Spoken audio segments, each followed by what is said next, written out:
Again, grade 8. So now you are going to go to page, I think it's 9 of your books, or page 8 of your books, page 9. And we are going to look at chemical formula for compounds, because you've already been taught how to write chemical formula for element. Now we are going to learn about chemical formula for compounds. So let's have a look at this particular compound that's in front of you. You have two elements involved in this compound. You have barium and you have fluorine. So these two are bonded together to form a compound. One atom of barium that is bonded to two atoms of fluorine. The chemical formula is a representation of which elements are present and how many are in the chemical bond. Very important that you know what this means, because a chemical formula for an element is very different to the chemical formula for a compound. Because now I need to know how many atoms do I need, or what amount do I need of barium to fluorine to form barium fluoride. It's all about concentration. It's all about ratio. So this little number here, and I'm going to highlight it for you. I'm going to grab out my highlighter now. This little number here, this is called a subscript. And the subscript represents the number of atoms present for the element. I do not put that 2 here because I don't have 2 atoms of barium. Over here, this number here, you can see that there's nothing here. The reason why there's nothing there is because it's 1. If we don't write anything, it means 1. 1 barium atom to 2 fluorine atoms. That is how this particular compound was formed. And what are we going to ask you in this, grade 8? I'm going to ask you, if I asked this question and I said to you, how many elements? You would say that there are 2 elements in this compound. If I asked you how many atoms, you would say that there are 3 atoms, because there's 1 barium and 2 fluoride. Okay. Now let's look at this little picture that I found from a past paper. I've got the compounds here, and then I've got the formulas. So I've got ammonia, which is NH3. I've got rust, which is going to be iron and oxygen. I've got sucrose, which is a type of sugar, and there's a lot of numbers there. 12 atoms of carbon, 22 atoms of hydrogen, and 11 of oxygen. I've got table salt. You all know what table salt is by now. And then I've got water. Now, in this particular snap that we have taken from the textbook, they are giving you how many elements. So let's look at ammonia. In ammonia, I've got nitrogen and I've got hydrogen.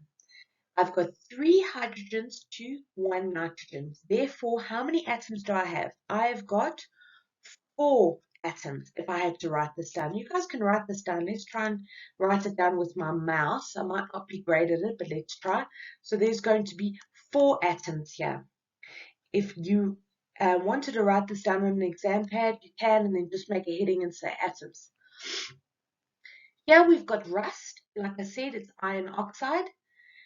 You got 2 atoms from the iron, and you've got 3 from the oxygen. So therefore, I'm going to have 5 atoms in this particular compound. In one molecule of iron oxide, I have 5 atoms in total. Sucrose is quite a lot here, okay? You've got 3 elements, but how many atoms do we have? We've got 12 plus 22 is going to be what? 34. Then plus another 11 is going to be 44, 45. 45 atoms, that's quite a lot. It's quite a complex compound. Table salt, which is sodium chloride. I've got sodium and chlorine, which are my elements. How many atoms do I have? I only have 2. Why? Because there's nothing written in the subscript, which means it's 1 sodium and 1 chlorine. So 2. Then for water, once again, 2 elements. However, I've got 3 atoms, 2 hydrogens for every oxygen. Okay. So if I had, for example, 4 hydrogens and I had 2 oxygens, I'd be able to form 2 molecules of water. The same goes if I had 6 atoms of hydrogen and I had 4 atoms of oxygen, I'd be able to form 3 molecules of water. Let's just write that in there. I really hope this is making sense, grade 8s. So let's go back to page 9 of your booklet after I've given you that explanation and we've done that little practice. And as you can see, it's really not that difficult, guys. It really isn't. It just takes a little bit of practice. And at the top of the page, it says there, a chemical formula tells you the numbers of atoms for each element in the molecule, just like I said before. And each element in the chemical formula is shown by the chemical symbol. Just like before we write, let's think of sodium. The first letter is capitalized, the second letter is in lowercase. Here it's all about representing both elements and making sure that you represent them accurately.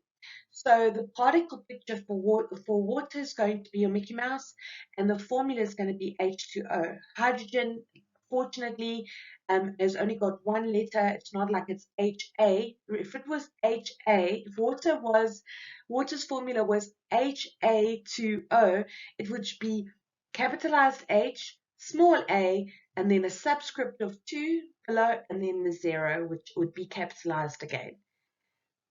And I want you to highlight this. Break this apart for yourself so you know exactly what's going on.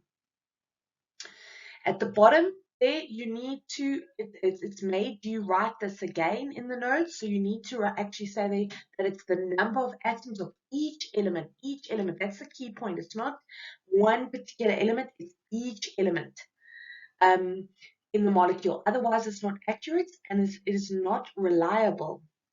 Each element in the chemical formula is shown by its chemical symbol. In a compound containing metals and non-metals, metals are always written first, guys, always. Metals go first. Why? They're on the left side of the periodic table. They come first. Right. Compounds with only non-metals have more complex rules, so it is common to just learn the formula. Later on, I think in grade 9, we go into a lot more detail when it comes to naming of compounds of non-metals, okay, which are called covalent compounds, and then we've got metal and non-metal compounds, which are called ionic compounds, and then you have metal and metal compounds, which are called metallic compounds. But that's later. I don't want you to stress about that now. Just want you to know that in a metal and a non-metal compound, which is ionic, the metal always comes first. I have filled in the little table on page 9, and I'd like you to do the same. And I want you to choose 2 different colors to do this, because water's already filled in, but carbon dioxide and carbon monoxide haven't been filled in at all. And I want you guys to know that just because of compounds, or there are lots of different compounds out there that could have the same elements, but because of the ratio of atoms in that particular compound, they have different properties.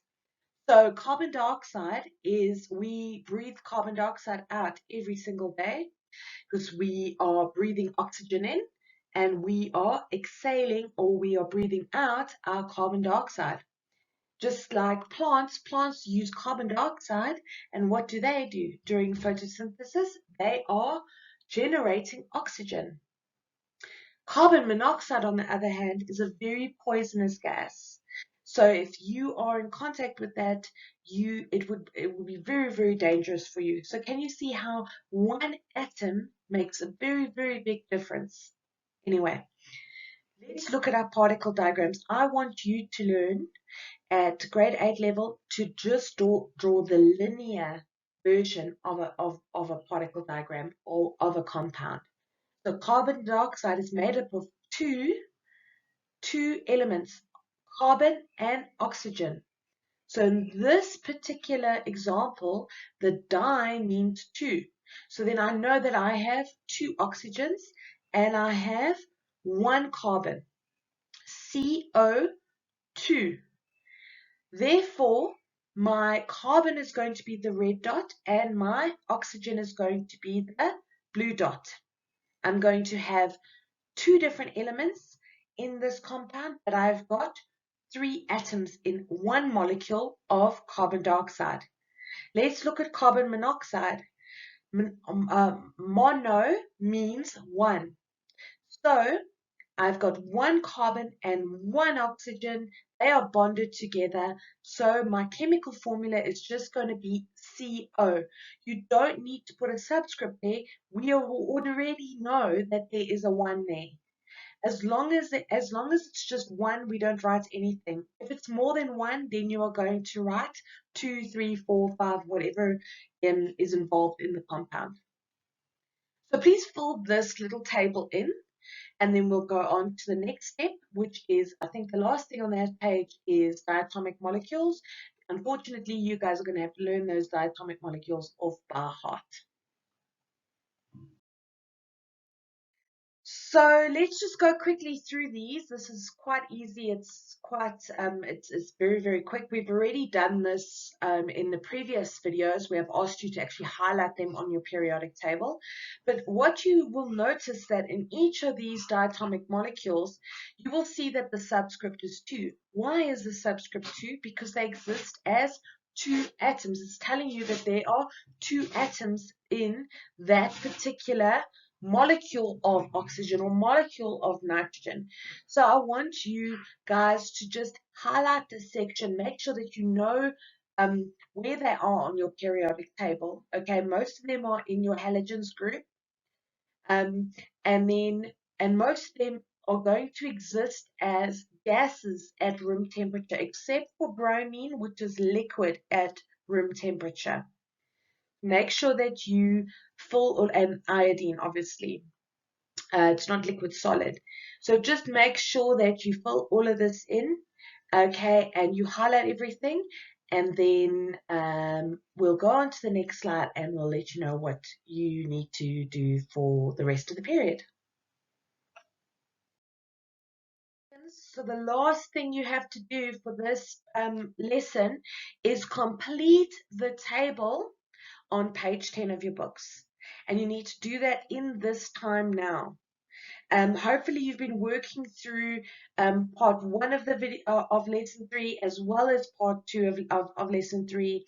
There's more than enough time for you to do this, and the first row of this particular worksheet shows you exactly how you need to fill in each row and each column. So let's look at the first one. It's magnesium oxide. Its chemical formula is MgO, so magnesium and oxide are bonded together. I have 1 atom of magnesium and 1 atom of oxygen. Therefore, I've got 2 atoms in my formula, 2 atoms per molecule. You need to complete the whole page in this lesson now. Then what I want you to do is send me a picture of the completed worksheet, myself or Mr. Ginsberg, and what we will do is we will send you the memo back of this worksheet. Now, if you don't complete this in class, it's not the end of the world, but it's better if you do it now, because we're going to take note of when you send it to us. And the longer you wait, and if you only send it a week later, that's telling me that you're not working consistently. Either do it today on this day, this afternoon, or do it in the lesson. And it's very, very easy. Most of you have got Teams on your phones. All you have to do is take a photo with your phones of your completed worksheets and then go into the chat with me and say upload the photograph. It's really, really simple. It's not like you're doing a PDF. It's not an assignment. I just want to know that you have completed this. This tells me that you're working consistently, and it tells me that you understand everything. So that is it for today, grade 8s. I really hope that this is starting to make sense for you and you are actually learning the language of chemistry. And there's many, many more lessons to come. And I hope you have a fantastic day.